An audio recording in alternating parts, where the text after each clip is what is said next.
오늘 수업을 하겠습니다. 318쪽입니다. 318쪽. 우리는 지금 계속해서 법화경 제3품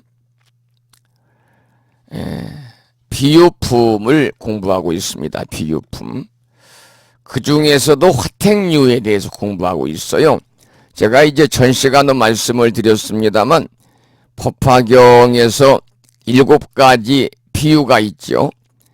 그것이 법화 7유입니다. 법화 7유. 그래서 7가지 비유다. 그런 말씀인데 서가모니 부처님께서 법화경의 참뜻을 비유를 통해서 설파하신 것이기 때문에 우리가 특히 이제 법화경을 공부하는 우리 법우님들이라면 법화경을 공부하는 또 법화경 경전을 독송하고 사경하고 수행하시는 법우님들을 가리켜서 우리가 법화행자라고 그러잖아요. 그래서 법화경을 공부하는 법우님들, 즉 법화행자라면은 당연히 알아야 되는 것이 바로 법화치류다. 그런 말씀을 드리고 이제 앞으로 쭉 진도 나가면서 이제 7가지 비유품을 공부를 하겠습니다만은 7가지 비유법을 공부하겠습니다만은 우리가 지금 공부하는 것은 법화경 제3품 비유품에 나오는 3개 화택류, 줄여서 우리가 화택류 이렇게 부르고 있죠. 계속해서 경문 함께 읽어보겠습니다. 318쪽 아래쪽입니다. 경문을 소리 내서 함께 읽어보겠습니다. 장자는 아이들이 불난 집에서 빠져나와 내거리에 있는 것을 사자자에 앉아서 바라보고는 기쁘고 다행스러워하며 말하기를 나는 이제 너무나 즐겁도다. 이 여러 자식들을 애를 써서 길렀는데 어린 것들이 소견이 없어서 위험한 집에 들어가 여러 가지 독한 벌레들이 득실거리고 도깨비도 무서우며 맹렬한 불길마저 사면에서 타오르건만은 철 모르는 아이들이 장난에만 팔린 것을 내가 이제 구해내어 재앙을 면했구나. 그러므로 여러분들이여 나는 매우 즐겁습니다 하였느니라. 이때에 여러 자식들이 아버지가 편안하게 앉아있는 것을 알고는 아버지에게 나아가서 이렇게 여쭈었느니라. 이제 저희들에게 앞서 말씀하신 3가지 좋은 보배 수레를 주십시오.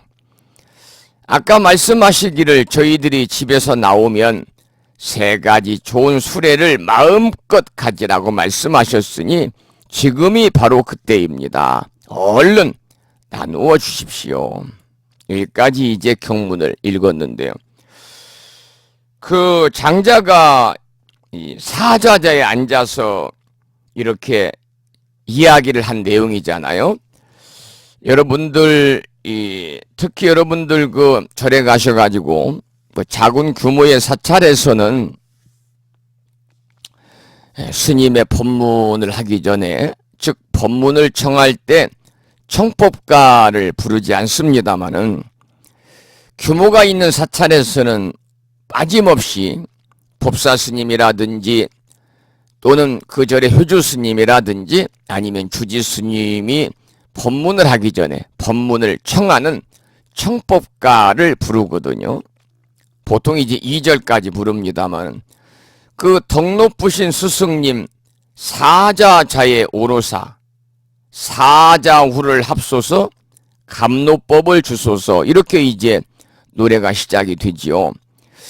이 사자자라고 하는 것은 부처님이 앉는 자리입니다. 원래는 부처님이 앉는 자리를 사자좌라고 합니다. 그런데 이제 우리 불교에서는 지금 부처님이 안 계시는 무불시대니까 부처님을 대신해서 부처님의 가르침을 전하는 스님들이 앉는 자리인데 어떤 스님이 앉는 자리냐면 덕이 높고 그리고 덕이 아주 높은 고승이 앉는 자리입니다. 고승이라는 것은 그 스님의 학덕이라든지 덕행이 높은 스님을 우리가 이제 고승이다 이렇게 말하잖아요. 그래서 이 사자자의 오르사 사자우를 합소서. 사자우라고 하는 것은 이 사자 웅변도 사자우라고 그럽니다만 웅변도 왜냐하면 사자처럼 우렁차게 부르짖잖아요. 웅변할 때. 그래서 웅변도 사자우라고 얘기합니다만 이 사자처럼 우렁차게 부르짖으면서 열변을 토한다. 그래서 후자가 울부짖는다 그럴 때 울부짖을 후자입니다. 그런데 우리 불교에서 사자우라고 하는 것은 뭐냐면 이 부처님의 설법을 모든 짐승들이 두려워해서 엎드리게 하는 사자의 울음에 비유해가지고 그 위험 있는 설법을 듣고 모든 악마조차도 굴복해서 귀의한다는 뜻으로 불교에서는 스님들의 설법을 사자우다 이렇게 말합니다. 자, 그러면 그 319쪽에 해설문을 보면은 불타는 집으로 집 밖으로 나온 아이들이 수레를 달라고 조릅니다. 아버지에게 나아가서 이렇게 자식들이 이야기를 하잖아요. 이제 저희들에게 앞서 말씀하신 세 가지 좋은 보배 수레를 주십시오. 아까 말씀하시기를 저희들이 집에서 어느 집이냐면 화택입니다. 불이 활활 타고 있는 집에서 나오면 세 가지 좋은 수레를 마음껏 가지라고 말씀하셨으니 지금이 바로 그때입니다. 그러니 아까 말씀하신 세 가지 좋은 보배 수레를 얼른 나누어 주세요 이렇게 말하는 거예요. 이것은 뭐냐면 성문과 영각과 그리고 보살의 법을 이야기하는 겁니다. 성문과 영각과 보살의 법에 대한 이야기가 수없이 경전에 있습니다. 그런데 그것은 모두가 중생들의 근기에 맞춰서 가설한 임시 방편이에요. 제가 이제 법화치료에 대해서 말씀을 드릴 때 화택류에 대해서 몇 차례 말씀을 강조를 했습니다마는 그 장자가 불타고 있는 집에서 놀고 있는 자식들에게 애들아 여기 재미있는 장난감이 있다. 양이 끄는 수레, 사슴이 끄는 수레, 소가 끄는 수레가 있으니 모두들 어서 밖으로 나오너라. 이 말에 아이들이 아버지가 장난감 운운하는 말에 귀가 번쩍 뛰어가지고 아이들이 밖으로 이렇게 뛰쳐나왔거든요. 여기서 이제 말하는 이 세 가지 수레는요, 삼승에 비유한 것입니다. 삼승. 양이 끄는 수레, 성문승입니다. 사슴이 끄는 수레, 연각승입니다. 소가 끄는 수레, 보살승입니다. 그래서 부처님은 이 자식들이 범부들이에요. 그래서 거기에 장자는 부처님이고, 그래서 부처님은 자식들인 범부를 불난지 화택에서 끌어내기 위해서 이렇게 성문승, 연각승, 보살승이라고 하는 삼승이라는 방편을 쓴 후에 나중에 모두에게 무엇을 줬느냐? 커다란 흰소가 끄는 수레를 줬어요. 커다란 흰소가 끄는 수레는 뭐냐면 일불승입니다. 일불승. 이 중생의 깨달음을 구하는 그 성질이라든지 또는 그 이 능력에 따라서요, 깨달음의 도가 세 가지로 나누어져요. 그것이 바로 세 가지 분류, 성문, 영각, 보살이라는 삼승이에요. 그런데 이 삼승이 모두 부처님의 일불승에 귀하게 됩니다. 일부승에 귀하게 돼요. 그래서 전에도 말씀을 드렸습니다만 그것이 바로 회삼귀일이라고 하는 회삼귀일이라는 거예요. 오늘 또 뒤편에 나옵니다마는 그 중에 성문은요, 들을 성자, 소리 성자, 들을 문자. 그래서 부처님이 가르치는 음성을 듣고서 수행하는 사람이에요.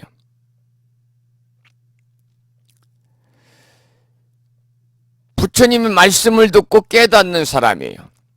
그래서 본래는 부처님의 제자를 일컫는 말이 성문이었는데, 그러나 이제 연각이라든지 보살의 의미와 대조적으로 쓰일 때는 부처님의 교설에 따라 수행을 해도 자신의 해탈만을 목적으로 하는 출가 수행자를 가리키는 겁니다. 우리가 성문을 위한 가르침을 성문승이라고 하고, 이러한 가르침을 설한 경전을 뭐라고 그러냐면 성문장이라고 합니다. 그래서 성문승은 연각승과 함께 소승에 속하는데, 이 지금 공부하고 있는 우리 법화경에서는요, 이 성문이 마음을 바꿔가지고 대승으로 전향한 경우의 성문은 뭐라고 그러느냐, 성문 앞에다가 대승자를 붙여서 대승성문이다 이렇게 말합니다. 이때 대승성문은 여러분 잘 아시는 고진멸도 사성제와 팔정도를 닦고 타인의 구제를 하기 위한 그러한 교설을 행합니다. 우리가 이제 원래 원시불교 성전에서는요, 성문이라는 것이 출가와 재가의 구별 없이 모든 불제자를 의미했다고 그럽니다만, 나중에는 이제 출가 수행승만을 지칭하는 용어가 되었지요. 그래서 특히 이제 대승불교에서는 깨달음을 구하는 불제자들의 태도의 가치를 개입시켜 가지고 자기의 깨달음만을 얻는 데 전념해서, 소위 다른 사람을 이롭게 하는 행위, 이타행이잖아요. 그러니까 자기의 깨달음만을 얻는 데에 전념을 해서 이타행이 결여된 출가 수행자를 성문이라고 그럽니다. 그러니 성문승은요, 자기의 깨달음을 얻는 데 전념하고 이타행이 없어요. 즉 자기의 깨달음 밖에는 생각하지 않는 성자다. 자기의 완성만을 구하여 노력하는 출가승을 성문승이라고 그럽니다. 보다 넓은 의미로는 부처님의 음성을 듣고서야 비로소 수행할 수 있는 제자를 가리키는데, 이런 성문은 부처님의 가르침을 듣고 무한히 오랜 시간에 걸쳐서 수행한 결과로서 어디 지위에 도달하느냐면 아라한의 지위에 도달합니다. 그리고 이들이 수행에서 주로 힘쓰는 것은 사성제를 관찰하는 겁니다. 고진멸도 사성제를 관찰하는 건데, 여기서 한 가지 말씀을 드리면, 이 법화경에서는요, 부처님의 10대 제자가 있잖아요. 부처님의 10대 제자 중에서 가섭존자, 수보리 존자, 가전현 존자, 목건년 존자, 다 여러분 친숙한 존자들이죠. 가섭, 수보리, 가전년, 목건년을 총칭해서 4대 성문이라고. 그러니까 우리가 법화의 4대 성문 그러면 가섭 존자, 수보리 존자, 가전현 존자, 목건년 존자다, 이렇게 이해하시면 됩니다. 그래서 대승에서는 이 성문, 그리고 이제 독각은 홀로 독자 깨달을 각자, 그래서 스승이 없이 홀로 깨달음에 이르는 자입니다. 소위 이제 연각이라고도 부릅니다. 인연연자 깨달을 각자. 그래서 대승에서는 성문, 독각, 보살을 아울러서 삼승이라고 이렇게 칭하고, 이 중에 성문과 독각을 우리는 이승이다, 둘이 짜죠. 또는 소승이다 이렇게 평가를 합니다.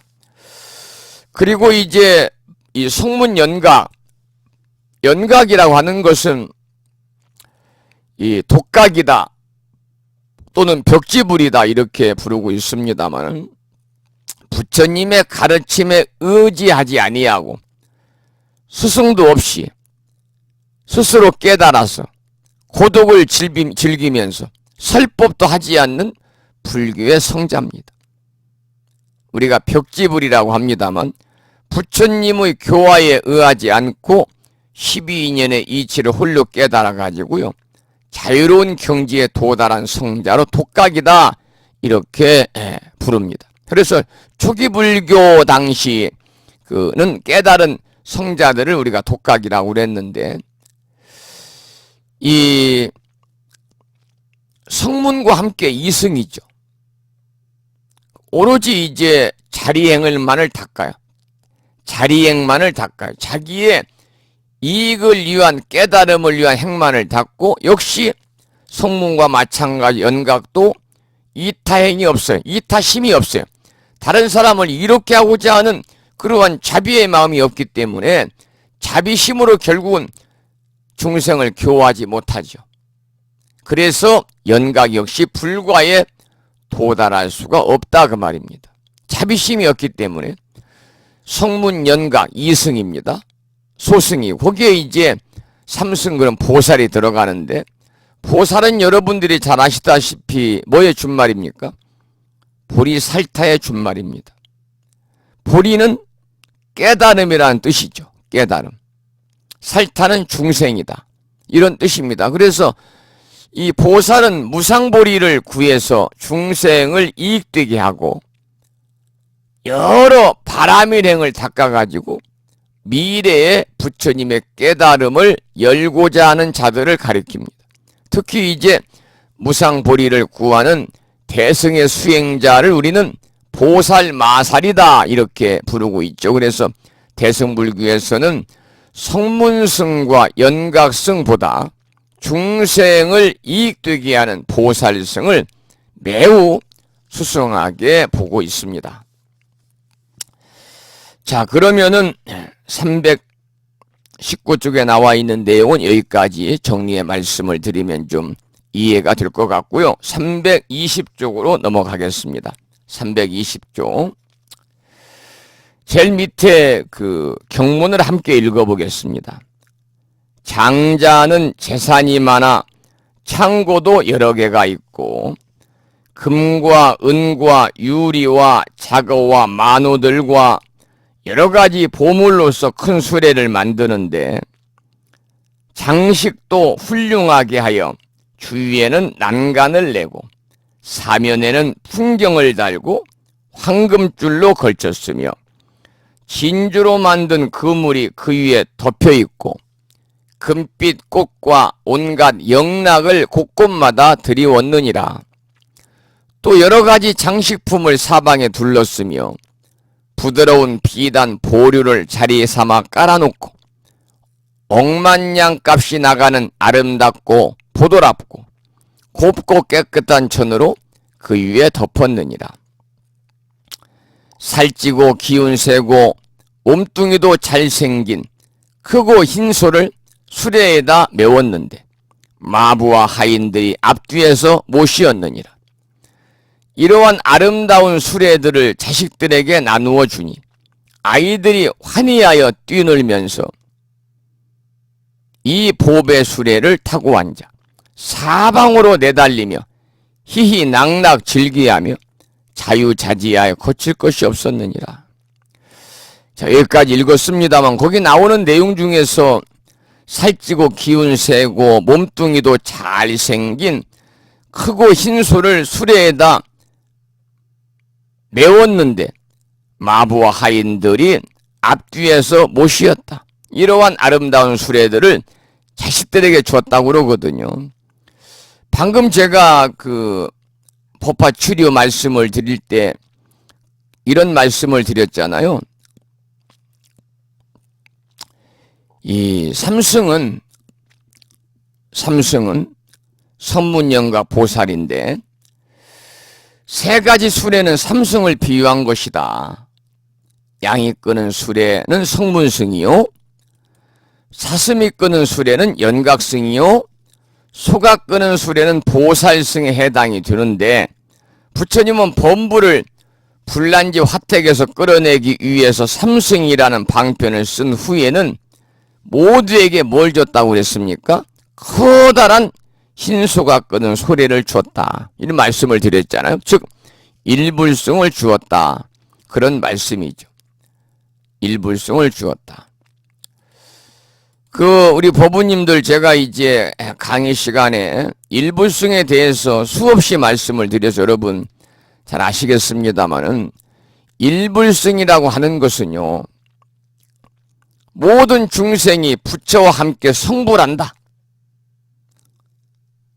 모든 중생이 부처와 함께 성불한다는 서가모니 부처님의 교법입니다. 그러니까 일체 중생을 구제해서 성불하게 하는 유일한 가르침이다, 이런 뜻을 갖고 있는 것이 바로 일불승이거든요.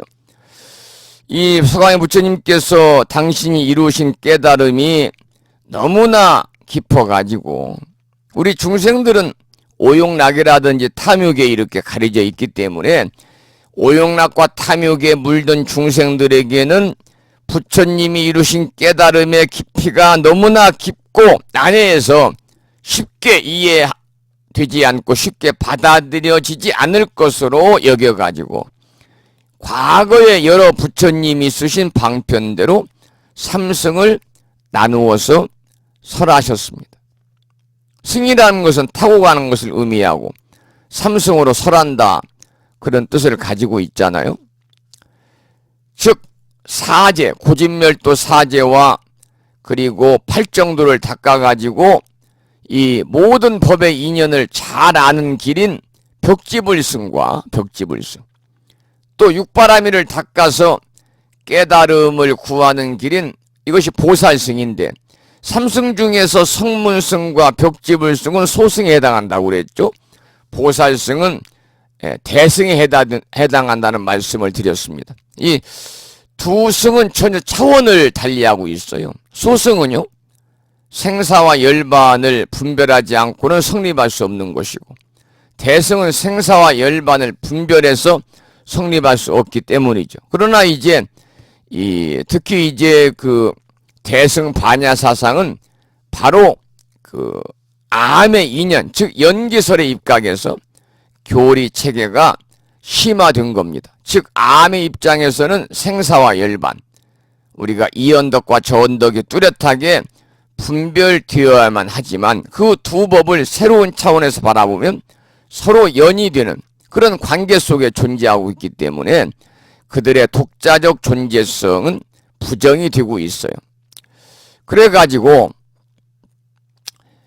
이제 이 불자들이 가야 하는 보살의 길이 궁극적으로 어떤 것이 하느냐 하는 것은 우리가 열의 십보 맨 앞에 열의, 즉 그렇게 온 자리라는 개념에서 명백히 알 수 있죠.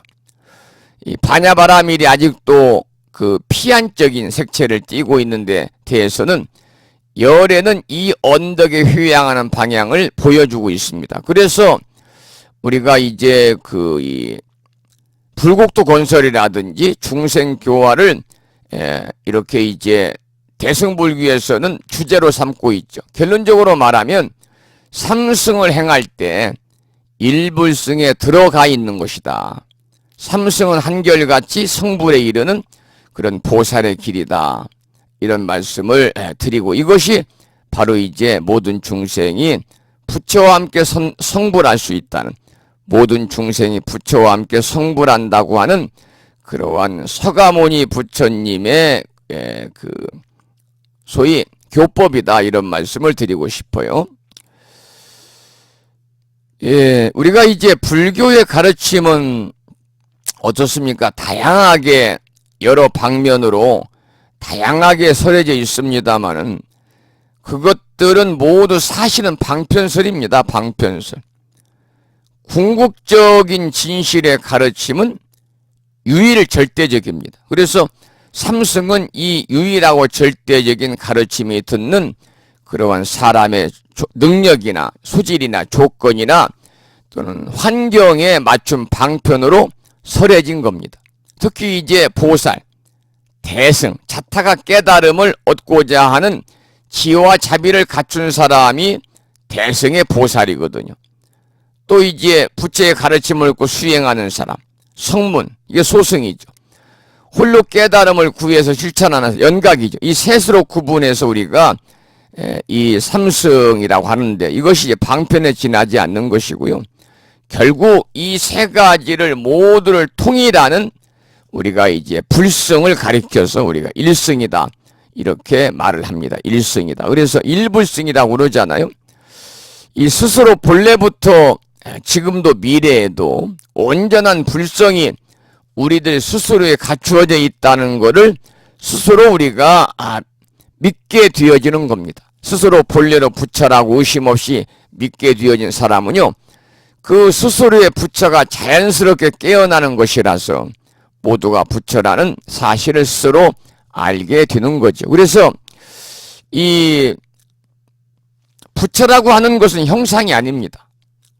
이승이란 부처의 가르침을 듣고서 뜻을 배우고 외우면서 이해하는 것이거든요. 삼승은 부처님의 가르침에서 길을 보고서 정해진 길을 따라서 수행하는 겁니다.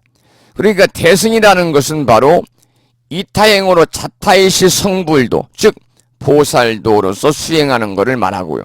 일불승이라는 것은 이 부처의 직견을 갖추고서 스스로 부처라고 의심이 없이 믿기 때문에 자연스럽게 부처행을 하게 되어지는 것을 우리가 이제 일불승이다. 그러니 결과적으로 불성을 가진 모든 중생은요, 어떻습니까? 전부 다 부처가 될 수 있다고 하는 것이 바로 이 법화에서 강조하는 인불사상, 일불승의 그러한 이 사상이다, 이런 말씀을 참고로 드립니다.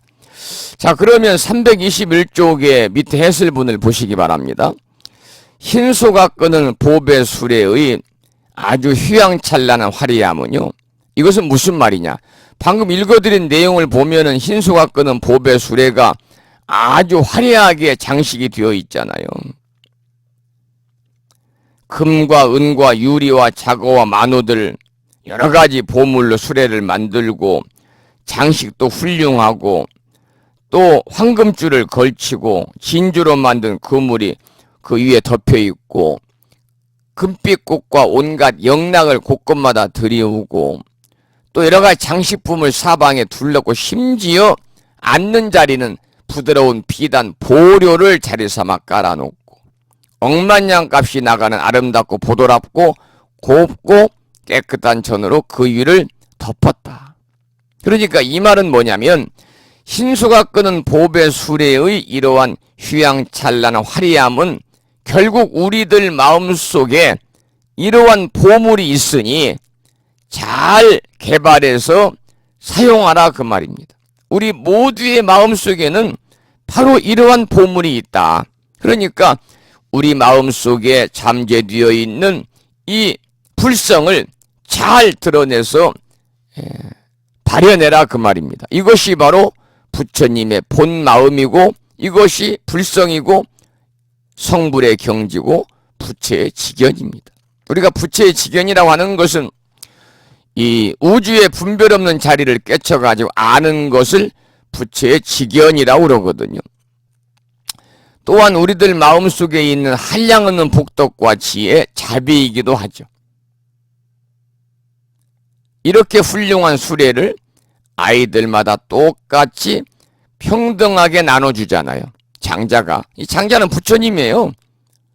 아이들은 우리 중생이에요. 그래서 훌륭한 수레를 아이들마다 똑같이 평등하게 나누어 주었다고 그러는데, 그러니까 아이들이 환희해서 뛰놀면서 이 보배 수레를 타고 앉아서 아주 사방으로 내달리면서 희희낙낙 즐겨하고 자유자재하여 거칠 것이 없다고 그랬잖아요. 그러니까 이렇게 훌륭한 수레를 아이들마다 똑같이 평등하게 나누어 주었다는 말은 무슨 말이냐면 우리 모두에게는 부처가 될 수 있는 성품인 불성이 갖추어져 있으니 우리 모두에게는 누구나 부처가 될 수 있는 성품, 이 부처를 이룰 수 있는 근본 성품, 미혹이나 깨달음에 의해서 변하는 일이 없이 본래부터 중생에 갖추어져 있는 근본 성품이죠. 그래서 우리가 불성이 있기 때문에 부처가 될 수 있는 거죠. 불성이 있기 때문에 불교가 성립될 수 있는 거죠. 그래서 이 불성이라는 것은 모든 중생이 본래 가지고 있는, 누구라도 부처가 될 수 있다는 그러한 성질, 이것이 바로 불성이죠. 그래서 계속 말씀을 드리지만 이렇게 훌륭한 수레를 아이들마다 똑같이 평등하게 나누어 주었다는 그 얘기가 나오는데, 이 말은 뭐냐? 우리 모두에게는 부처를 이룰 수 있는 근본 성품인 불성이 있으니 희시한 중생으로 살지 말고, 못난 중생으로 살지 말고 부처로 살아라, 그 말입니다. 부처를 이룰 수 있는 근본 성품을 가지고 있는데 우리가 중생 노름이라고 살으면 되겠느냐, 그 말입니다. 중생심을 여러분들이 부처의 마음으로 바꿔가지고 일상을 삶을 우리가 부처로 살아가자. 부처로 살아가자. 이런 말이죠. 그러니까 부처님과 같은 위대한 삶을 회복하라. 부처님과 같은 위대한 그러한 이 삶을 회복하라고 거듭 여기에서 가르침을 주고 있는 거예요. 무슨 말씀인지 대략 이해가 되시죠? 자, 그 다음에 322쪽에 보겠습니다.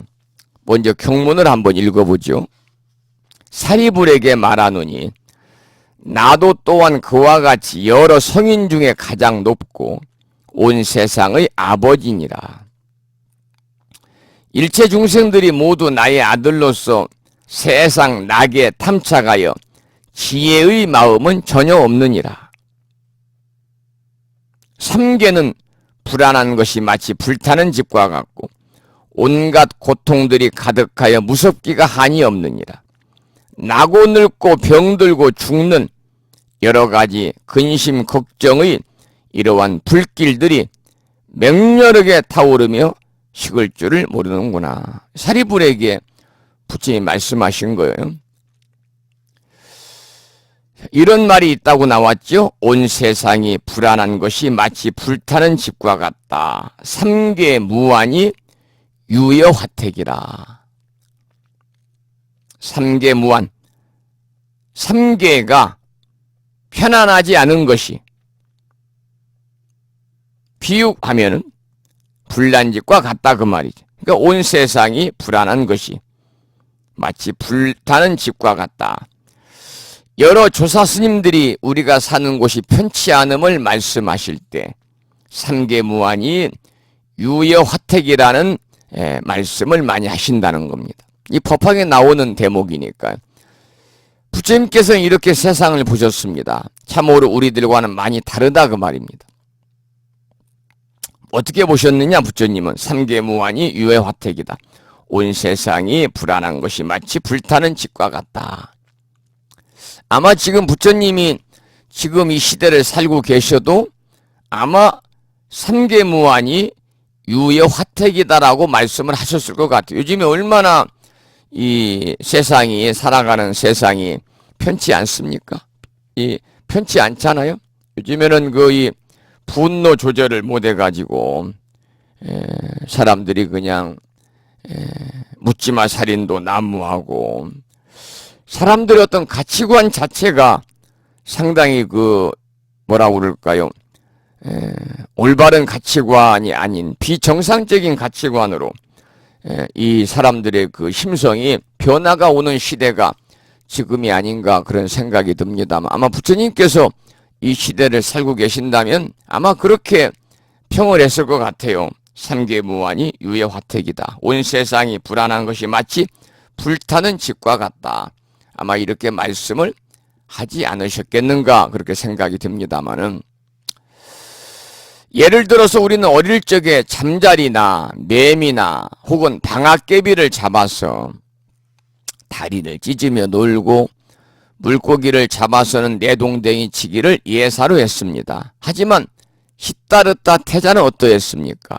여러분들은 어렸을 때 어떻게 형태로 노르셨는지요? 이렇게 시골에서 여러분들 그 잘하신 분들 뭐 물고기 잡아서 이렇게 한쪽에다가 내동댕이 치고 뭐 이런 일 없었나요? 이것이 이제 우리들이 어렸을 적에 했던 모습이라면, 그러한 그 행위였다면 시타르타 태자는요, 밭을 가는 농부의 쟁긴 아래 지렁이와 벌레들이 깔려 죽었어요. 그런데 날짐승이 날아와 가지고 그 벌레들을 물어가는 모양을 보고 가슴이 찢어질 듯 아팠다. 이렇게 한 가지만 놓고 살펴보아도 같은 것을 보고 느끼는 것이 이렇게 차이가 난다. 그런데 깨달은 사람의 눈으로 세상을 보고 인생을 보았을 때는 어떠하겠느냐? 하늘 땅만큼 차이가 날 것이다. 이렇게 이제 얘기를 했는데, 지금 이 말씀은 여러분들 그 우창 불교대학 졸업하신 분들은요, 그 부처님의 생애를 우리가 재밌게 공부를 했잖아요. 부처님의 생애. 거기 보면 농경제라는 것이 나옵니다. 농경제. 파종식. 기억나시나 모르겠어요. 고타마 시타르타가 12살이니까 어리죠. 지금으로 말하면 초등학교 5학년 정도밖에 안 되니까 12살 뒤던의 어느 봄날에요, 아버지인 정반왕은 농경제 파종식을 거행을 했습니다. 왕이 쟁기를 몰고 나가자 다른 모든 사람들도 한 해의 농사일을 시작을 하게 되죠. 왕은 자신의 큰 영화를 느꼈습니다. 그런데 농부들은 웃옷을 벗고 괴로워하면서 소의 보습을 메어서 밭을 갈게 되죠. 소가 늦게 가면 때로는 고삐를 후려치고요. 낮에는 길고 햇살은 뜨거워서 숨을 껄떡거리며 땀을 흘리고 사람과 소가 모두 고달프고 목말라 했습니다. 시타르타는 이 보습을 끄는 소가 필요할 대로 필요한데 또 채찍까지 얻어맞고 멍에 목을 졸린 채 고삐로는 코를 꿰어가지고 피가 흘러내리고 가죽과 살이 터지는 것을 보게 됩니다. 또 농부도 몸이 수척해서 뼈만 남아 있었으며 햇빛에 등이 타서 그 발가숭이 몸이 먼지와 흙두성이로 되어 있는 것을 보게 되죠. 그리고 보습에서 흙이 패여가지고 뒤집혀지니까 쟁기질이죠. 작은 벌레들이 나왔습니다. 그리고 사람과 보습이 지나간 뒤에는 새들이 와서 서로 다투며 그 벌레들을 쪼아먹는 것을 보게 됩니다. 근데 그때 12살밖에 되지 않은 시타르타가 이것을 보고 크게 걱정하고 근심하기를, 마치 친족들이 얽매임을 당하였을 때에 큰 근심과 걱정을 내듯이 시타르타가 그들에 대해서 불쌍하게 여김도 그와 같았습니다. 중생들은 참으로 불쌍하구나. 서로서로 잡아먹고 잡아먹히는 것이 불쌍하구나. 이런 생각을 하고 이러한 광경을 목격한 시타르타가 큰 자비심을 내어가지고 말에서 내려서 조용히 거늘면서 모든 중생들에게 이런 일이 있음을 생각하게 됩니다. 세간의 모든 중생들은 이와 같은 극심한 괴로움을 받고 있나니 나는 이제 조용하고 한적한 곳에서 이 모든 고통을 해결할 길을 생각해야 되겠다. 그때 이제 정반왕이, 수토다나 왕이 그 아들 시타르타가 보이지 않으니까 모든 대신들에게 사방으로 흩어져 가지고 한번 찾아봐라, 이렇게 이제 하명을 합니다. 마침만 대신이 멀리 시타르타가 연부나무 그늘 아래 앉아서 선정에 잠겨 있는 것을 보게 됩니다. 그리고 여러 나무의 그늘은 햇살이 옮겨감에 따라서 옮겨갔지만 오직 연부나무 그늘만이 홀로 시타르타를 가리고 있음을 보게 됩니다. 이를 본 대신은 급히 왕의 처소로 달려가서 자신이 본 바를 고하게 되죠. 그 말을 듣고 수도다나 왕 정반왕은 곧 연부나무 그늘로 나아가서 시타르타가 나무 아래에서 가부좌를 맺고 있는 모습을 보니 마치 어두운 밤에 산마루가 산마루 위에 큰 불덩어리가 이글거리고 불꽃을 올리는 것 같이 유덕이 드뭅게 빛나 보였다는 이야기가 이 농경제에 관한 이야기 속에서 나오게 됩니다. 이것이 바로 부처님의 그 어린 시절 고뇌입니다. 고뇌. 그래서 이 어린 시타르타는요, 이 방금 말씀을 드린 것처럼 그 소가 이제 그 쟁기질을 하면서 그 소에 의해서 파헤친 땅속에서 벌레 나오면 그 벌레를 물어가는 새를 보게 되면서 농부에게 왜 이렇게 힘들게 일을 하느냐고 물으니까 농부가 대답하기를 세금이 많아서 그렇다. 이 말을 듣고 어린 시타르타는 다 같이 행복한 길이 없는가? 왜 하나가 행복하려면 하나가 괴로워야 하는지를 방금 말씀드린 연부수 아래에서 명상을 했어요. 이것이 바로 시타르타가 왕궁을 버리고 나중에 출가하게 되는 첫 번째 이유이기도 하고, 어린 시타르타는 그 후에 이런 고민을 가지고 많은 나날을 수행했다, 이렇게 전해져 오고 있습니다. 바로 이제 어린 시절에 부처님께서는요, 바로 이렇게 고뇌를 하신 거죠. 고뇌. 중생들의 괴로움.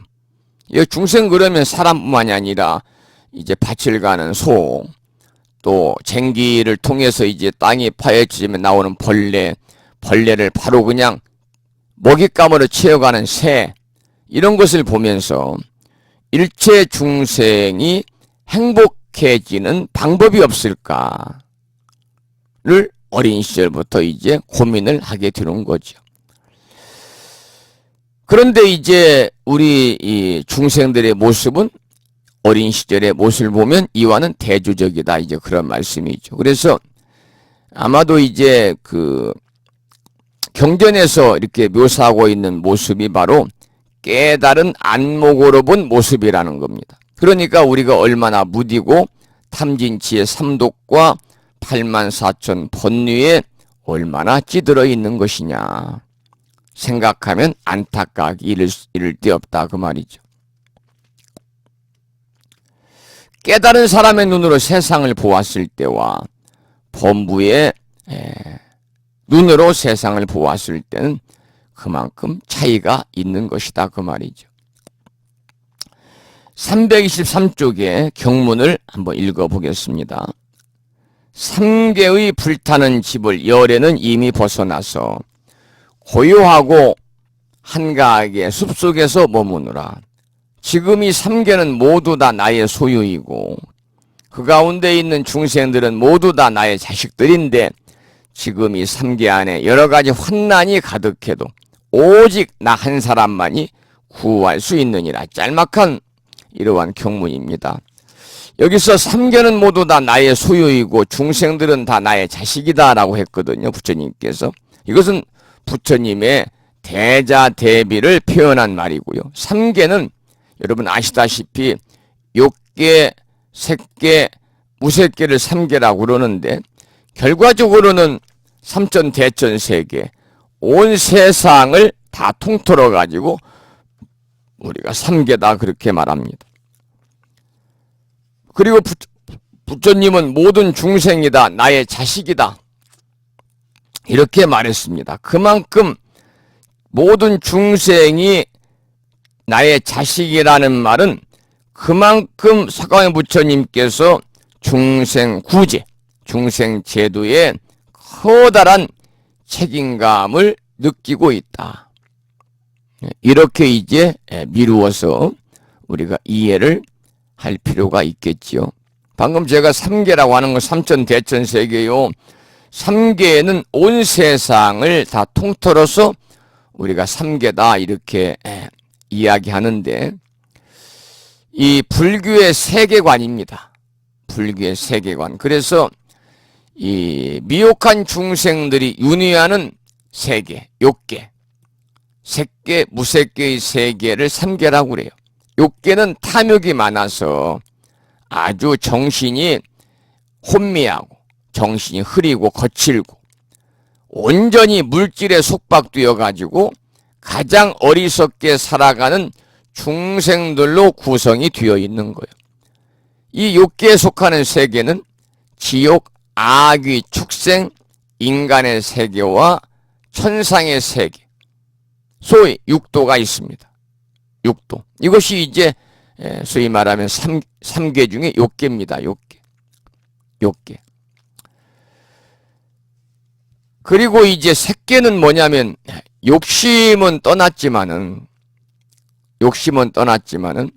우리가 이 욕계에서는 이 욕심은 크게 식욕, 색욕, 제욕, 명예욕, 수면욕, 오욕으로 이제 분리가 되고, 이러한 욕심 때문에 항상 산란한 마음으로 살아가는 것이 바로 욕계고, 색계는 이런 욕심은 떠났습니다. 식욕이나 색욕이나 제욕이나 명예욕이나 수면욕, 이런 욕심은 떠났는데요, 아직 마음에 맞지 않는 것에 대해서 거부감을 일으키는 아주 작은 노여워하는 마음, 진심만이 남아있는 중생들이 사는, 그래도 비교적 맑은 세계가 색계입니다. 색계.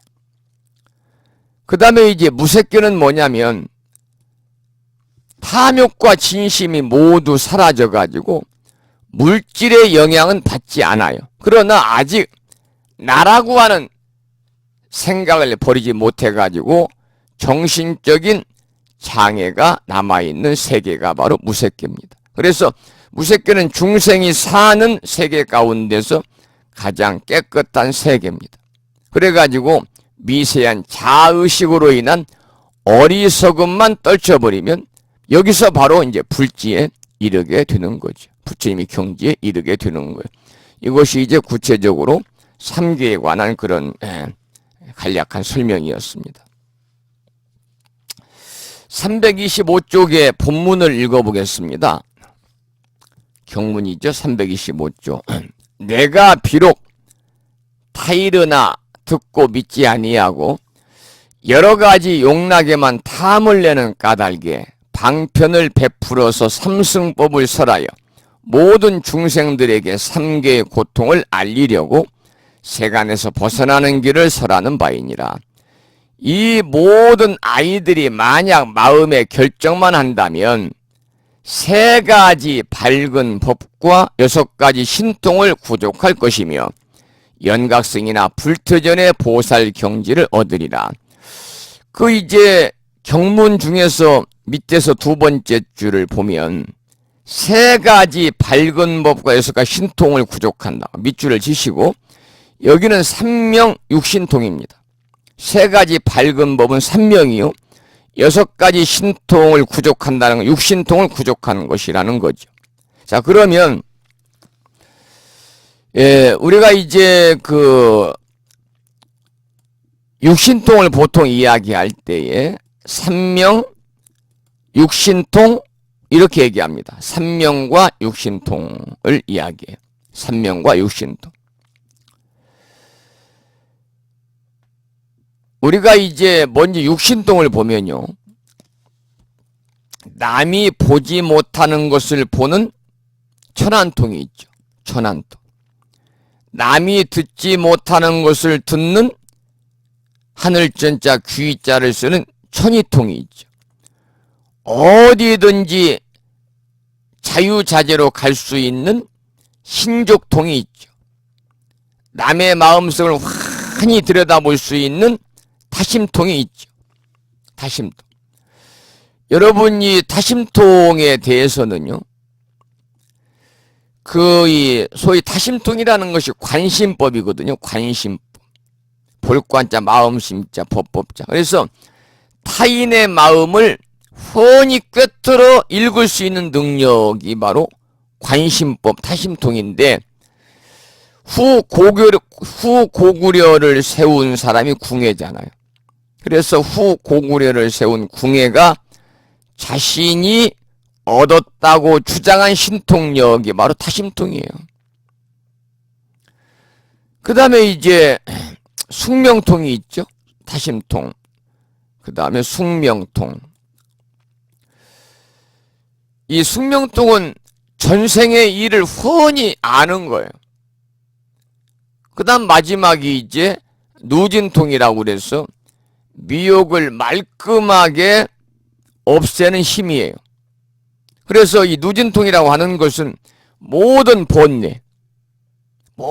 본뇌를 다 멸하고 소멸하고 소위 윤회를 벗어나는 능력, 깨달음을 이야기합니다. 이것이 바로 이제 육신통, 6가지 신묘하고 거칠 것 없는 그러한 신통력입니다. 이것이 방금 말씀드린 것이 이제 육신통인데요.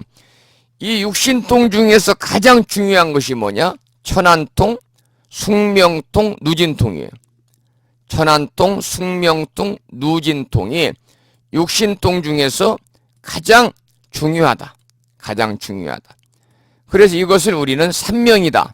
삼명이다 이렇게 부르고 있습니다. 그래서 이 숙명통은 과거의 인연을 아는 것 숙명명이요. 천안통은 미래의 인연을 아는 것 천안명이요. 누진통은 모든 본뇌를 밝게 보고 끊는 것 누진명입니다. 그래서 이 삼명은 숙명명, 천안명, 누진명이고 육신통은 신족통, 천안통, 천이통, 타심통, 숙명통, 누진통인데 이 마지막의 누진통이 아닌 다른 능력들이 생겼다면 그 사람의 공부는 더 이상 발전이 힘들다 이렇게 불교에서는 보는 거죠. 왜냐하면 그러한 능력으로 말미암아서 마음 공부를 소홀히 할 수 있기 때문에 그렇습니다. 그리고 우리가 이제 이 중에서 가장 중요한 것은요. 누진통인데 누진통은 적어도 아라한과를 득한 성자일 경우에만 이러한 번뇌를 소멸하고 윤회를 벗어날 수 있기 때문에 깨달음을 얻은 분이 바로 아라한과를 증득한 성자들이기 때문에요. 누진통은 부처님과 아라한만이 얻을 수 있는 것이다. 그래서 부처님께서는 이렇게 이제 마음의 미혹을 다 제거할 수 있는 육신통 중에 마지막인 누진통이 불교의 근본이다 이렇게 말씀을 하셨고, 또 부처님은 육신통 중에서 번뇌를 없애는 누진통이 없으면 그 밖에 5가지 신통력은 있어봤자 별로 소용이 없다 말씀하셨습니다. 그래서 육신통 중에서 천안통, 숙명통, 누진통 3가지를 우리가 삼명이라고 한다. 이런 말씀을 또 여기서 이제 나온 본문의 내용을 좀 부연해서 이렇게 말씀을 해드렸습니다. 자, 그러면 그 해설문을 보면요. 성문과 연각, 보살의 삼승법을 설합니다. 여러 차례 말씀을 이제 드리지만, 여러분들 이제 대부분 절에 이제 정초가 되면은 부처님 전에 1년 365일 하루 24시간 꺼지지 않고 불을 밝히는 인등을 밝히잖아요. 인등 공양, 인등 기도에 동참을 하시죠. 법당의 인등을 밝히면 첫째는 지혜가 생긴다. 그리고 수명이 길어진다. 또 무명에 가리워진 우리의 업식을 밝혀서 바라고 원하는 일들이 원만하게 성취되는 공덕이 있다라고 이야기를 합니다. 이것은 방편이다, 방편. 그래서 84,000법을 나열해서 중생의 근기에 따라 유혹하고 인도하는 것이다. 그야말로 유혹인데 자꾸 드러내서 이야기해버리면 실망할 수도 있겠지만 자꾸 실망해서 보다 높은 차원에 눈을 떠야 합니다. 이런 얘기죠. 그래서 여러분들 인등기도를 우리가 이제 이 절에다 올리게 되면 방금도 이제 제가 말씀을 드린 것처럼 부심사에서도 그 해마다 이제 정월달이 되면은 인등기도를 올릴 분들은 연락을 주세요. 나는 그런 이 공지도 이제 게시물에 올리고 또 지난해에 금년이죠. 전해에 부심사 부처임전에 인등 기도에 동참하신 분들에게는 또 우편물을 이렇게 안내문을 인쇄해서 보내기도 합니다만은 우리가 이제 이 인등을 올리는 것은 1년 365일 하루 24시간 항상 부처님의 인등을 밝혀가지고 사실은 부처님 유신력과 지혜 광명이 함께 하도록 하는 그런 마음을 갖고 있는 것이고 그러므로 인해서 우리가 모든 불이라고 하는 것은 등이라고 하는 것은요 다 지혜의 등이고 광명의 등이거든요. 또 자신의 소원 성취를 발언하는 등이거든요. 그래서 우리가 인등을 부처님전에 공양함으로 인해서 첫째는 부처님의 가르침을 늘 가까이 한다는 의미가 있어요. 더불어서 우리가 무명에 가리워져 있는 우리들의 마음자리를 참다운 지혜로 바꾸는 그러한 인연을 맺어주는 것이고 광명의 등이기 때문에 광명이라는 것은 밝음이거든요.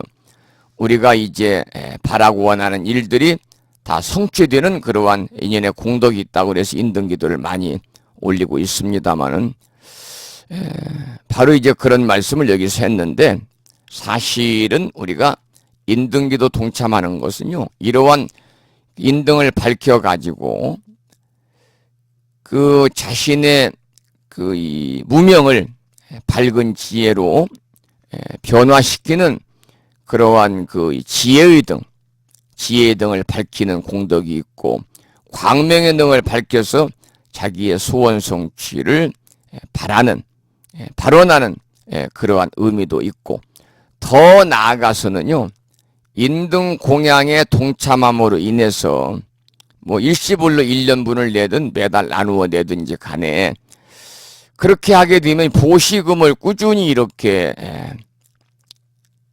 절에다가 시주하게 되면은 그 사찰의 1년 운영에 또 매달 운영에 그러한 고정적인 재원을 소위 재정 지원을 하는 그러한 의미가 있죠. 그래서 바로 그것이 공덕행을 실천하는 신행생활입니다. 그러니까 인등은 여러분들 내년이라도 다니는 절이나 또 인연 사찰에다가 인등 기도에 많이 동참을 하셔서 그 불전의 인등 공양을 올리시기 바랍니다. 그러므로 부처님의 가르침을 늘 가까이 하시고 또 여러분이 다니시는 절이나 또 인연 있는 사찰에 매달 고정적인 재정 지원을 하는 보시의 마음으로 그야말로 공덕행을 실천하는 신행생활을 해나가실 것을 부탁을 드리겠습니다. 자, 그 다음에 이제 326쪽의 경문을 읽어보겠습니다. 부처님이 사리불에게 또 말씀을 하고 계십니다. 326쪽입니다. 사리불이여 잘 들어라. 나는 중생들을 위하여 이러한 비유로서 일불승을 설하노니 그대들이 만약 나의 말을 능히 믿고 받아들이면 누구든지 모두가 다 불도를 이루리라. 이 가르침은 미묘하고 청정하여 제일이니라. 모든 세간에서 더 이상의 것은 없으므로 부처님도 기뻐하니 일체 중생들은 더구나 칭찬하고 공양하며 예배해야 할 것이니라.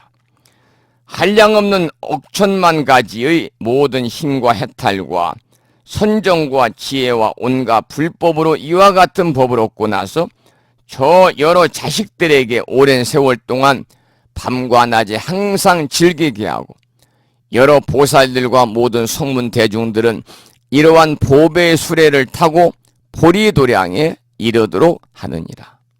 이와 같은 인연을 시방세계에서 아무리 구하여도 부처님의 방편을 제외하고는 다른 법이 없느니라. 여기서 이제 본문 중에서 보면은요, 326쪽 방금 읽은 경문 중간에 보면 부처님도 기뻐하니 일체 중생들은 더구나 칭찬하고 공양하며 예배해야 할 것이다 그랬거든요. 그러니까 이 말은 부처님께서 큰 노력을 기울여가 성취한 경지, 인간이 이룰 수 있는 최고의 경지, 불지의 경지에 이르시고 큰 기쁨을 느끼셨다 그 말입니다.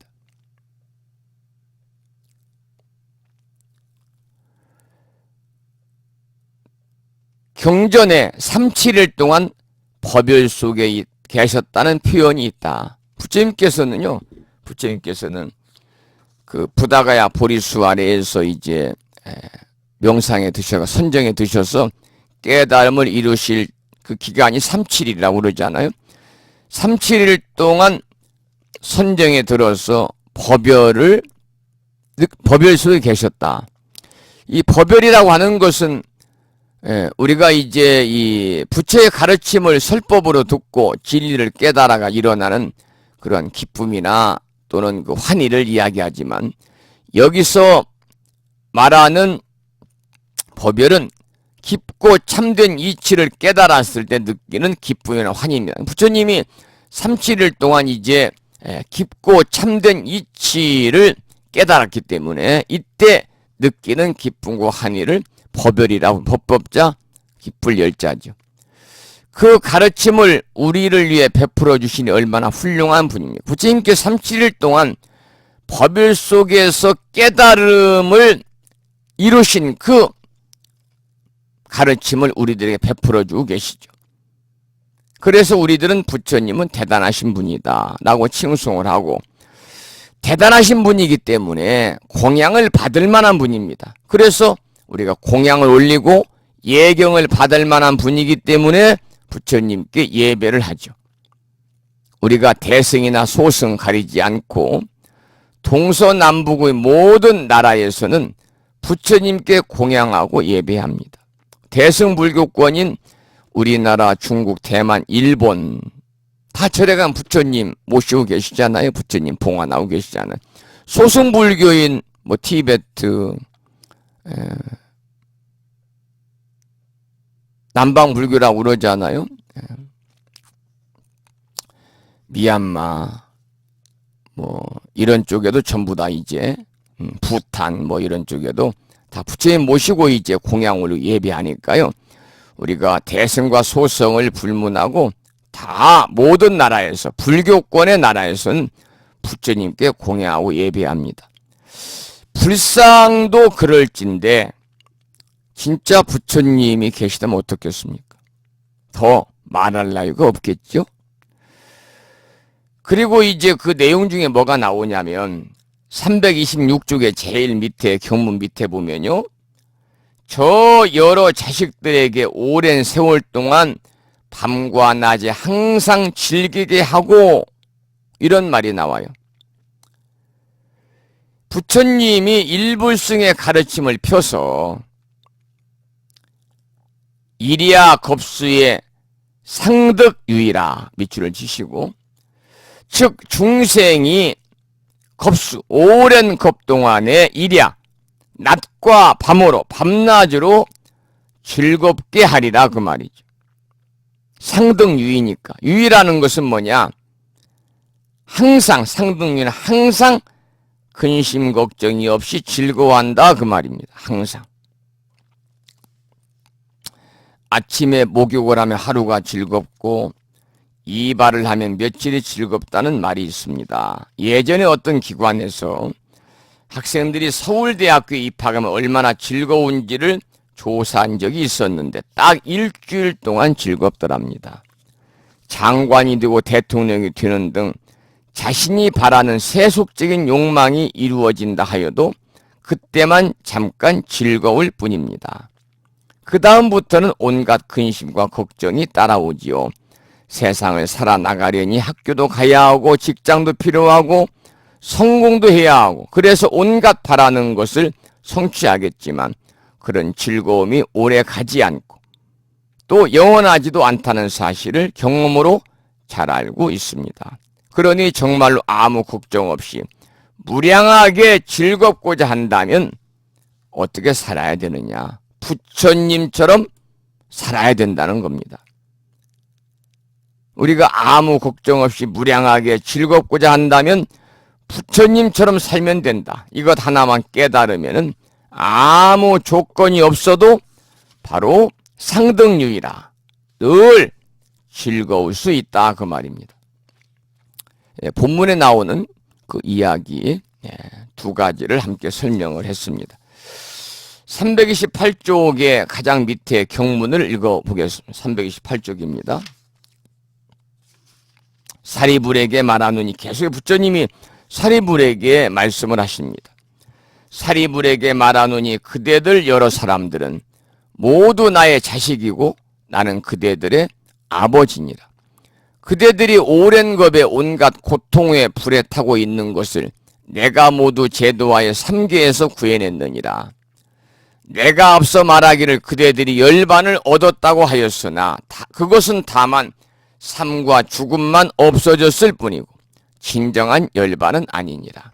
이제 그대들이 해야 할 일은 오직 부처님의 지혜이니라. 만일 어떤 보살이 이 대중 가운데서 한결같은 마음으로 모든 부처님의 진실한 법을 듣는다면 모든 부처님 세존들이 비록 방편을 썼지만은 교화를 받는 중생들은 모두 다 보살이니라. 여기까지 이제 본문을 읽었습니다. 여기에 보면은 그 329조 경문 위에서 세 번째 줄이죠. 내가 앞서 말하기를 그대들이 열반을 얻었다고 하였으나 그것은 다만 삶과 죽음만 없어졌을 뿐이고 진정한 열반은 아니니라. 아까 말씀드린 선문승 말씀을 드렸잖아요.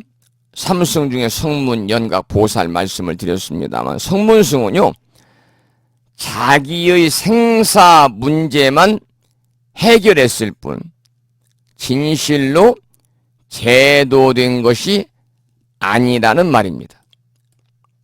본인의 생사 문제만 해결했을 뿐 제대로 제도된 것이 아니다.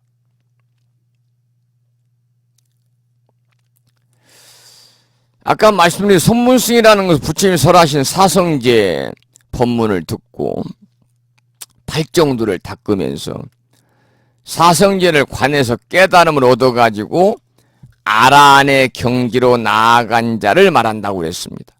성문은 고진멸도 사제를 통해서 수행한다는 말씀을 드렸죠. 성문도 소승입니다. 그런데 문제는 뭐냐? 중생 제도를 하지 않아요.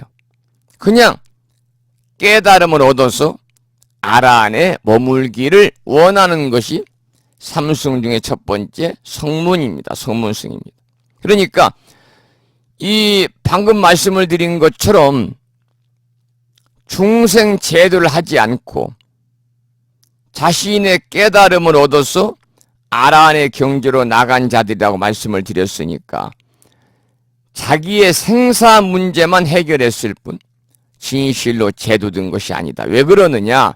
이게 중요합니다. 불교의 궁극적인 목적은요, 자신의 생사 문제만 해결하는 데 있는 것이 아니라 자비를 실천하면서 사는 것이 불교의 최대 목표입니다. 자비를 실천하면서 사는 것. 여러분도 일상생활 속에서 제가 불자로 삶을 살면서 우리가 자비를 실천하는 그러한 행을 우리들이 부단히 하셔야 됩니다. 그 자비를 실천하는 행을 가리켜서 우리는 자비행이다 그래요. 자비행이다. 자비행이다. 이 자비행이라고 하는 것은요, 특히 이제 이 보살의 이 삶이 바로 자비행이거든요. 보살의 삶이 자비행의 실천입니다. 자비행 실천을 할 때 그 진정한 보살의 삶이거든요. 그래서 자기의 깨달음을 위해서 우리 대승불교권에서는 그 상구불이 하와 중생이라고 그러잖아요. 위로는 깨달음을 구하고 아래로는 중생을 제도하는 일. 중생을 제도하는 일에 이 궁극적인 근간을 이루는 것이 바로 뭐냐면 자비행입니다. 자비. 항상 우리가 바라밀의 실천 정신이 바로 자비행이죠. 이 강의를 듣고 계시는 법부님들 중에 지난 일요법회 때 부산 경남 그리고 경상남도 산청군에 살고 계시는 12분의 법부님 신행 단체지요. 제가불자들의 그러한 신행 단체, 자비를 실천하는 도반들의 모임, 즉 줄여서 자신모 회원들이 일요법회에 다녀가셨습니다마는 중요한 것은 뭐냐면 자비의 실천을 우리가 자비정신, 이게 불교의 정신, 불교의 핵심 사상이 바로 자비정신이니까요. 그 자비정신을 우리가 일상의 생활 속에서 우리가 실천으로 옮겨야 된다. 일상의 생활 속에서. 그 모임에서 어떤 단체로만 하는 것도 중요하지만 우리가 이 자비의 실천은 생활 속에서 우리들이 작은 것부터 행동으로 옮길 때 우리가 지혜가 밝아지고 더욱더 자비심이 일어나고 더욱더 불자로서의 그러한 나눔의 실천을 하고자 하는 습이 우리들의 몸에 배이게 되는 거죠. 그래서 불교는요, 불교의 최대 목적은 자신의 생사 문제를 해결하는 데에 있지 않고 자비를 실천하는 데에 있다. 이 말입니다. 부처님 당시의 성문과 정문 제자들과 아라한들에게는 부처님처럼 살겠다는 마음이 없었어요. 오로지 성문과 그리고 우리가 이승 그럴 때 성문 연각은요, 오로지 자신의 깨달음만을 위해 수행을 했습니다. 그러다 보니까 자리만 있지 이타가 없어요. 이타심이나 이타행을 하지 않았습니다. 그래서 너희들은 보살행을 하면서 살아라는 말씀을 부처님이 하지 않으셨던 거예요. 그보다 먼저 너희의 고통부터 멸하도록 하여라 이렇게 가르쳤기 때문에 고통에서 떠난 열반을 얻은 거예요. 하지만 다른 사람에게 아무 해를 끼치지 않고 자기 혼자만 편안하게 열반의 경지에 이르렀는데 그것은 진정한 불교의 바른 가르침이 아니다 그 말입니다. 불교의 진정한 가르침이라는 것은 보살행을 하면서 자비를 실천하는 것이다. 저 깊은 산속에 있는 나무도 다른 사람의 피해를 주지 않습니다. 이렇게 보면 길 한가운데 서 있는 동상과 다를 바가 없죠. 물론 사회적으로 봤을 때 그만큼 해도 저 사람은 법 없이도 살 수 있다 하고 점수를 줄지 모릅니다. 그러나 불교적인 입장에서는 칭찬받을 게 못 됩니다. 그것은 돌멩이와 다를 바가 없기 때문이죠. 크게 봉사를 해서 많은 사람을 유익하게 하는 것, 크게 봉사를 해서 많은 사람에게 유익하게 하는 것, 보살행을 하는 것을 부처님 바라십니다. 그랬습니다. 보살행. 이 보살행이라고 하는 것은 이제 보살이 부처가 되려고 수행하는, 즉 자기와 남을 이롭게 하는 정말 원만한 그러한 행동을 가리켜서 보살행이다 그래요. 소승불교에서는 보살행이 없어요. 대승불교에서 들어와서 보살행이 있는 거죠. 보살행은 한마디로 자리이타행이에요. 자리이타. 자기에게도 이롭고 다른 사람에게도 이롭게 하는 것이 바로 자리이타의 행인데 그것이 바로 보살행이다. 그래서 이 대승불교권에서는요, 보살행을 하는 것은 이 기본적인 그 불자들의 실천 덕목이고, 그리고 기본적인 실천 덕목 중에서 육바라밀 수행을 적극적으로 해야 된다는 겁니다. 그럴 때 우리가 보살이 보살행을 할 때 우리가 이 부처의 자리, 소위 자리와 이타가 원만한 대행, 육바라밀 수행을 통해서 우리가 부처가 될 수 있다는 거죠. 그러니까 이 보살행이라는 건 보살의 수행이에요. 보살의 실천의 행위입니다. 그래서 부처가 되기를 목적하고 수행하는 그런 자리이타의 실천행을 우리가 이제 보살행이다 그렇게 말합니다. 우리가 이제 보살행이라는 건 사실은 고귀한 것이고 또 이제 그렇게 뭐 호락호락 쉬운 일은 아닙니다. 이 세상에 쉬운 일이 어디 있겠습니까만은 보살행을 하려면 우리가 그 인내가 근본입니다. 인내가 근본이다. 그러니까 보살행은 인내가 밑바닥에 깔려 있지 않으면은 보살행하기가 어려워요. 그래서 이 경전에 보면은 보살 생지경이라는 경전이 있는데 거기에 이런 말 이렇게 나와 있어요. 부처님께서 카필라국에 계실 때 제자 차마갈이 부처님께 여쭈었다. 무엇을 수행해야 위없는 깨달음을 속히 얻으며 30 이상을 갖추며 임종에 이르러 마음이 어지럽지 않아서 판란처에 떨어지지 않으며 온갖 사슬에 걸림이 없는 경계를 얻어오리까? 부처님께 대답하셨다. 보살행은 인내가 근본이니라. 인내에는 4가지 종류가 있으니 첫째는 욕을 먹고도 침묵하여 맞서지 않으며, 둘째는 매를 맞아도 원한을 품지 않으며, 셋째는 노여움을 품은 자를 자애의 마음으로 맞이하며, 넷째는 경멸하여 욕하는 자가 있어도 그 악을 생각에 두지 않음이니라. 이렇게 이제 보살행의 인내가 근본이라고 하는 그러한 보살 생지경에 나오는 그 내용이 있습니다. 그러니까 우리가 보살행을 할 때는요, 인내해야 됩니다. 참아야 됩니다. 방금 말씀드린 것처럼. 그래서 우리가 이제 이 불자로서의 신행 생활 하면서 여러분들이 끝없는 정진과 수행과 보리심으로 보살행을 실천하는 것이 정말 우리가 이 불교적 이상사유를 구현하는 그러한 불자로서의 책임과 의무다라고 저는 개인적으로 생각을 합니다. 자, 그러면은 330쪽을 보겠습니다. 본문을 한번 읽어보지요. 경문 제일 아래쪽입니다. 만약 어떤 사람이 지혜가 적어서 애욕에 깊이 탐착하면 이런 이들을 위하여서는 괴로움의 가르침을 말하느니라. 중생들은 환희하여 미중유를 얻나니 부처님이 말씀한 괴로움이란 진실하여 틀림이 없느니라. 만약 어떤 중생이 괴로움의 근본을 모르고 괴로움의 원인에 깊이 집착하여 잠시라도 버리지 못하면 그런 이들을 위하여 방편으로 도를 설하여 모든 괴로움의 근본 원인은 탐욕이라 말해주느니라. 만약 탐욕을 다 소멸하고 의지할 데가 없어져서 모든 괴로움을 다 없애면 셋째 진리라 이름하느니라.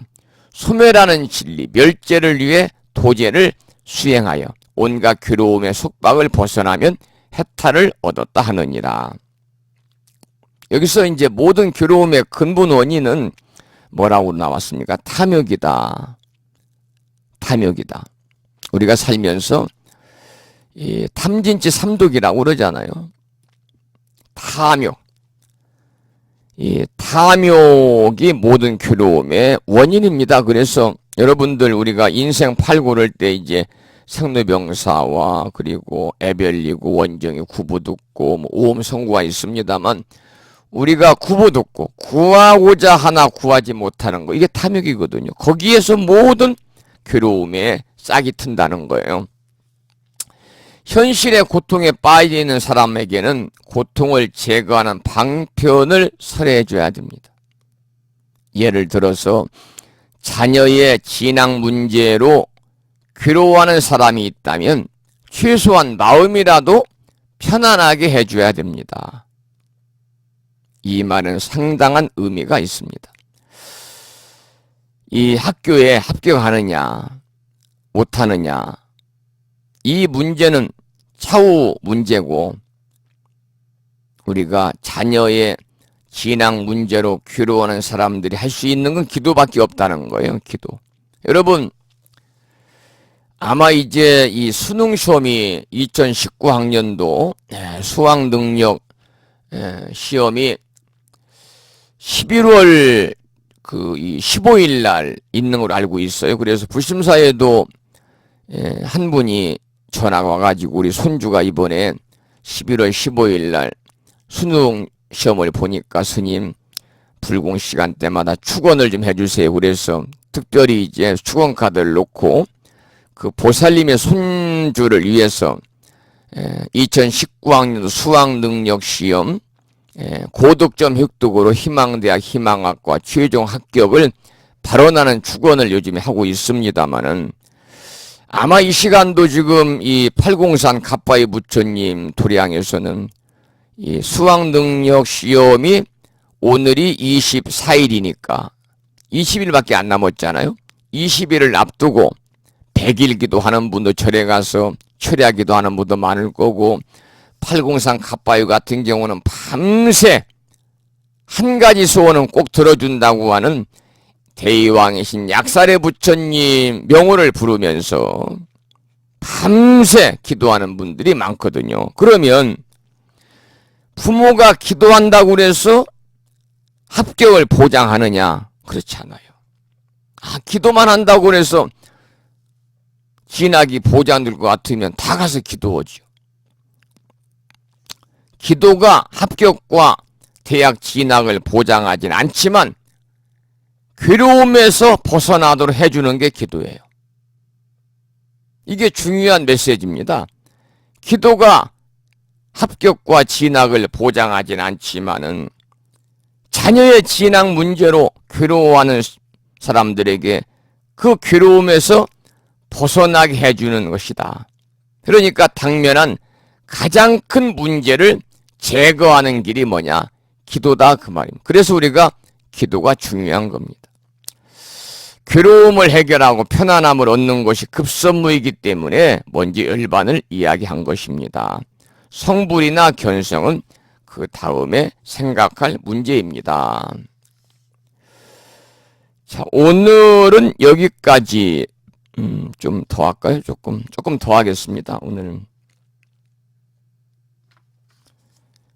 이 경전을 믿고 널리 전하기를 권하다. 그 전까지 하죠, 뭐. 332조. 332조. 이렇게 이제 안 쉬고 강의를 제 나름대로는 성의껏 열심히 한다고 해도 원체 이제 그 내용이 방대하다 보니까 그 경전의 그 페이지 수가 줄어들진 않고 있잖아요. 뭐 시간이 뭐 촉박한 건 아니니까요. 뭐 천천히 이렇게 체계적으로 공부하겠습니다. 그래서 2년 동안에 법화경 상권학원을 다 강의하지 못하면 뭐 한 학기 더 하죠. 한 학기에서 안 되면 또 한 학기 더 하고요. 우리가 이제 책을 가지고 공부할 때가 좋지요. 또 졸업해버리면요, 또 책 잡고 우리가 공부할 기회가 쉽지 않습니다. 332쪽 보겠습니다. 여기 중요한 내용이니까 잘 한번 읽어보시기 바랍니다. 따라서 경문을 읽어보겠습니다. 이러한 사람은 무엇에서 해탈을 얻었는가? 다만 허망한 것을 떠난 것을 해탈이 하였다고 하거니와 진실로는 일체 해탈을 얻은 것이 아니므로 부처님은 이러한 사람들이 참된 열반을 얻은 것이 아니라고 하느니라. 이러한 사람들은 최상의 도를 아직 얻지 못했으므로 나는 열반에 이르렀다고 생각하지 않으리라. 나는 이미 법의 왕이 되어 모든 법에 자유자재하고 중생들을 편안하게 하려고 이 세상에 출현한 것이니라. 중요한 내용이에요. 그 내용 중에 두 번째 줄 보면요, 다만 허망한 것을 떠난 것을 해탈이라고 하였거니와, 해탈이라는 것은요, 굴레의 얽매임에서 벗어난 거예요. 굴레의 얽매임. 속세의 속박이나 번뇌 등에서 벗어나가지고 근심 걱정이 없는 편안한 경지에 도달한 것을 해탈이라고 그래요. 그런데 여기서는 허망한 것을 모두 떠난 것 해탈이다 그랬거든요. 그러니까 해탈의 근본 이 의미를 아셔야 돼요. 그 다음에 이제 부처님은 이러한 사람들이 참된 열반을 얻은 것이 아니라고 하여 열반도 우리가 의미를 아셔야 돼요. 열반은 뭐냐? 타오르는 번뇌의 불꽃을 끈 거예요. 그러니까 타오르는 번뇌의 불꽃을 뭘로 끄느냐? 지혜로 꺼요. 그래서 일체의 번뇌와 고뇌가 다 소멸된 상태를 열반이라고 그래요. 지금 읽어드린 이 경문이 중요한 내용인데요. 그 이제 해설본을 보면 이렇게 나와요. 어떤 스님이 대주 스님에게 무엇이 해탈입니까? 라고 물었습니다. 이 대주 스님은 그 중국의 마조 스님 제자가 많아요. 84명. 대단히 많죠. 우리나라도 보면은 이 연세도 있고 그 큰 스님들 제자들 상좌들이 60명 100명 있는 분도 있더라고요. 상좌가 누군지도 몰라요. 하도 많아가지고. 이 대주 스님도 마조 스님의 그 84명의 제자 가운데 가장 뛰어난 스님이에요. 대주 해해 스님. 해자는 앞에 해자는 지혜 해자, 뒤에 해자는 바다 해자. 대주 해해 스님입니다.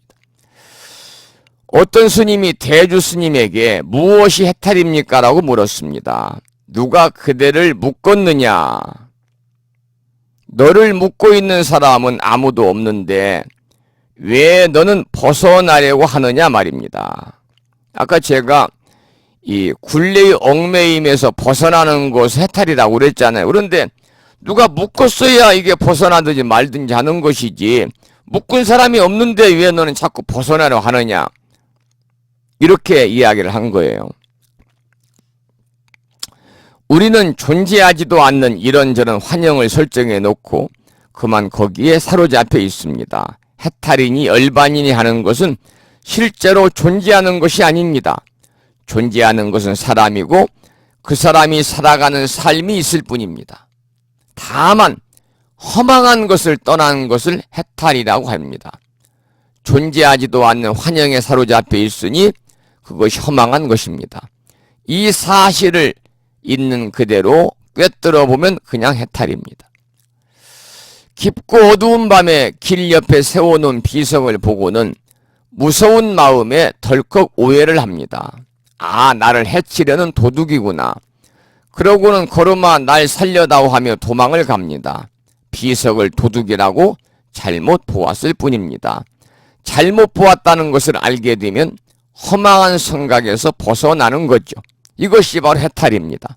하지만 참된 열반을 얻지는 못했습니다. 이러한 사람들은 최상의 도를 얻지 못했으므로 나는 이미 법의 왕이 되어 모든 법에 자유자재하고 중생들을 편안하게 하려고 이 세상에 출현한 것이니라 라고 하였습니다. 부처님께서 이 세상에 출현한 이유가 바로 여기에 있죠. 우리가 이제 부처님 오신 날 이제 수많은 절에서 아기 부처님 정수리에 물을 부어서 씻겨드리는 이제 관욕을 하는데 그 아기 부처님의 이 모습이 한 손은 하늘을 가리키고 한 손은 땅을 가리키고 있잖아요. 천상천하를 가리키고 있는 거예요. 그래서 이게 이제 아기 부처님이 막 태어났을 때 사방으로 7걸음을 걸으면서 하셨다는 말이 있잖아요.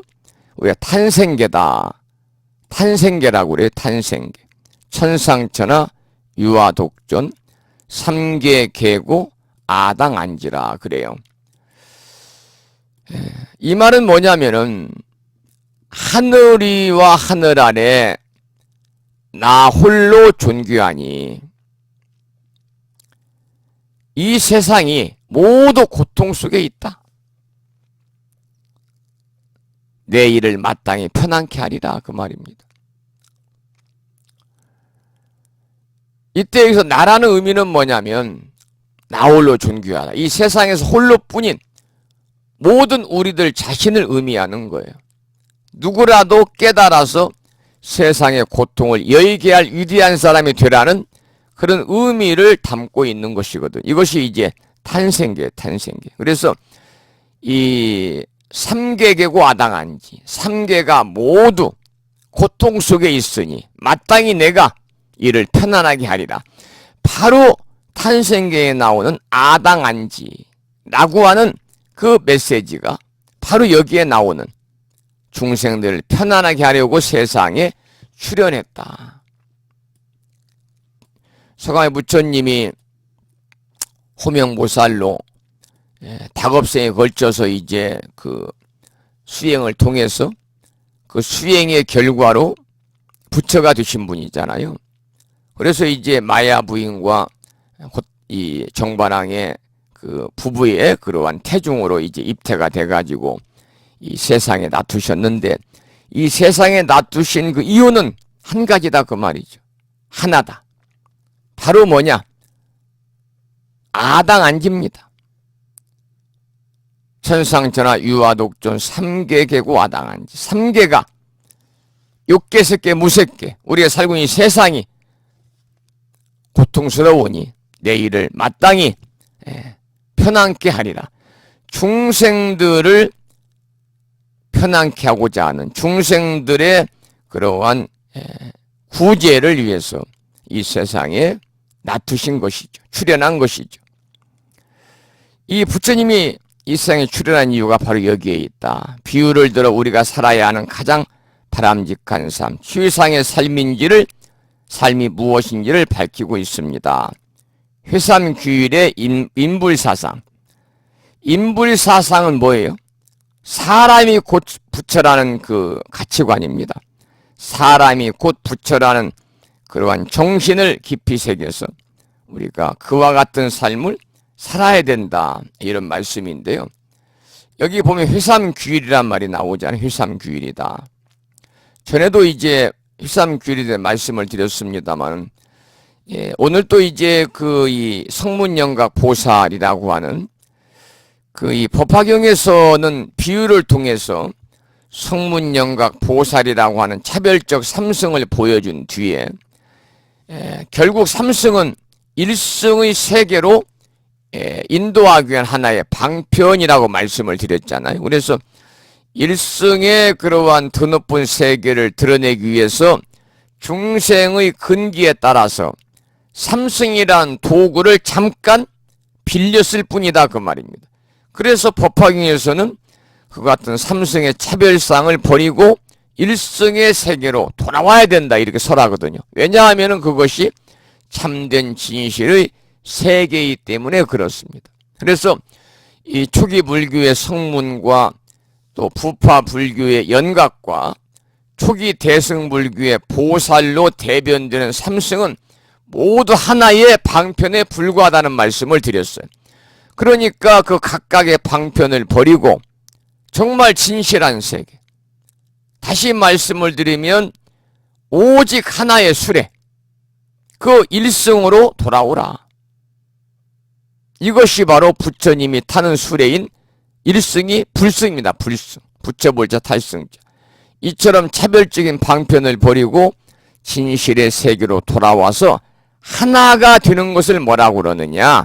셋이 모여서 하나가 되는 것이다. 그래서 모일일자, 석삼자, 돌아올 귀자, 한일자, 회삼규일이다. 이것이 바로 법화경의 핵심이에요.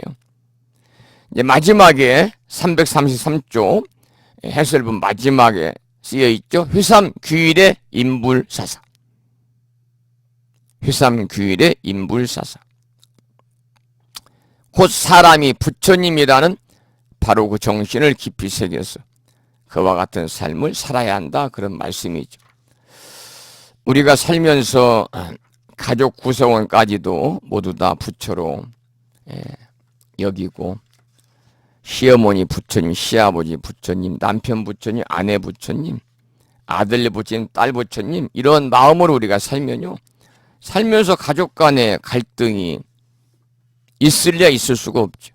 더불어서 주변에 만나는 모든 사람 자체도 여러분들이 이렇게 인불 사상을 공부했으니까요, 부처로 보고 우리가 살아갑시다. 그런 말씀을 다시 한번 드리겠습니다. 그것이 바로 이제 우리가 불자로서 성숙된 그러한 삶이고, 그럴 때 우리의 삶이 보다 윤택해지고 정신적으로 충만돼 가지고 정말 아름다운 그러한 불세계에서 우리들이 삶을 살아갈 수 있지 않겠는가, 그렇게 또 말씀을 드릴 수가 있겠습니다. 오늘 여기까지 공부했습니다. 다음 시간에는 이제 334쪽이요. 경전을 믿고 널리 전하기를 권하다. 함부로 말하지 말아라. 설하지 말아라. 이 부분부터 다음 시간에 이어가도록 하겠습니다. 그러면은 9시 45분인데요. 늦게 출석하신 분이 계신가 또 확인을 해보고 출석 점검하겠습니다. 계시네요. 늦게 출석하신 분이. 출석부는 정리를 해야 되니까요. 부산 광역시에 살고 계시는 감노신 법부님이 늦게 출석하셨고요. 충청남도 보령시에 살고 계시는 금당화 법부님 출석하셨습니다. 인천 광역시에 살고 계시는 무화법 법부님께서도 출석을 하셨습니다. 세 분이 늦게 출석하셨네요. 그리고 또 문자를 볼까요?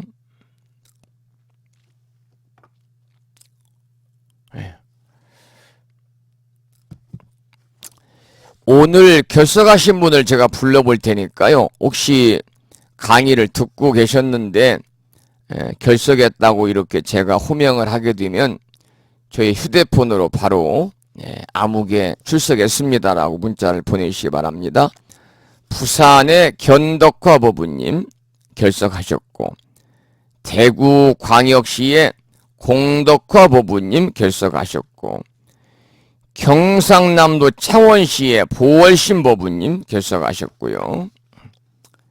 그리고 경기도 화성시의 임경화 법부님은 이번 주 토요일 날 27일 날이죠. 토요일 날 공인중개사 시험을 보기 때문에 그때까지 출석을 못한다는 문자를 주셨고요.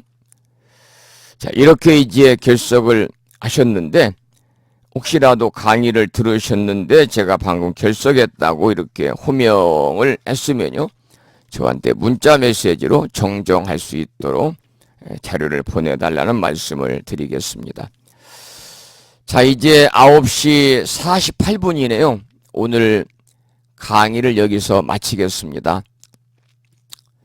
여러분들 또 낮에 또 직장에서 일하시고 또 집에서 살림하시는 분들도요, 제가 혼자 절집 운영을 하다 보니까 바빠요. 그래서 가정주부들을 제가 충분히 이해하게 됩니다. 바쁘지요. 가정에 살림만 하셔도. 피곤하실 텐데 늦은 시간까지 함께 해주셔서 고맙다는 말씀을 드리겠습니다. 여러분들 될 수 있으면 어차피 이제 이렇게 큰맘 먹고 공부를 하는 거니까요. 될 수 있으면 결석하지 말고 매주마다 출석을 하셔서 꾸준히 들으셔야 이해가 되고, 어느 정도 이해가 되어야 지루하지 않고, 또 지루하지 않는다는 말씀은 그만큼 또 재미가 있다, 즐겁다, 이런 말씀이거든요. 어차피 공부하면서 여러분 즐겁게 공부하면 얼마나 좋아요. 우리가 이제 경전을 공부해서 우리 정말 중요한 것은 머리로만 담고 지식으로 우리들이 갖고 있고 위해서 공부하는 건 아니잖아요. 그것을 우리들이 일상의 삶에 얼마만큼 유용하게 잘 활용할 수 있느냐, 바로 일상의 삶에 유용한 그러한 활용을 하기 위한 하나의 방법으로 여러분들이 공부하고 있는 거죠. 여기서 오늘 강의를 마치고요. 저는 다음 주에 여러분 만나 뵙겠습니다. 다음 주는 10월 마지막 주 수요일이 되겠습니다. 참 벌써 가을도 이제 깊어가고 있네요. 자, 그러면 오늘 공부한 내용을 이제 다시 중간에 오신 분이 계시기 때문에 다시 들을 수 있도록 오늘 강의한 내용 파일을 녹음을 한 내용을 음원을 만들어서 올려놓고 저는 여기서 물러가도록 하겠습니다. 여러분 편안한 밤 되시고요. 그리고 따뜻하게 주무시기 바랍니다. 항상 감사드립니다. 지금까지 무창포 불심사에서 진어 성종이었습니다. 여러분 오랜 시간 동안 수고 많이 하셨습니다. 안녕히 주무십시오. 고맙습니다.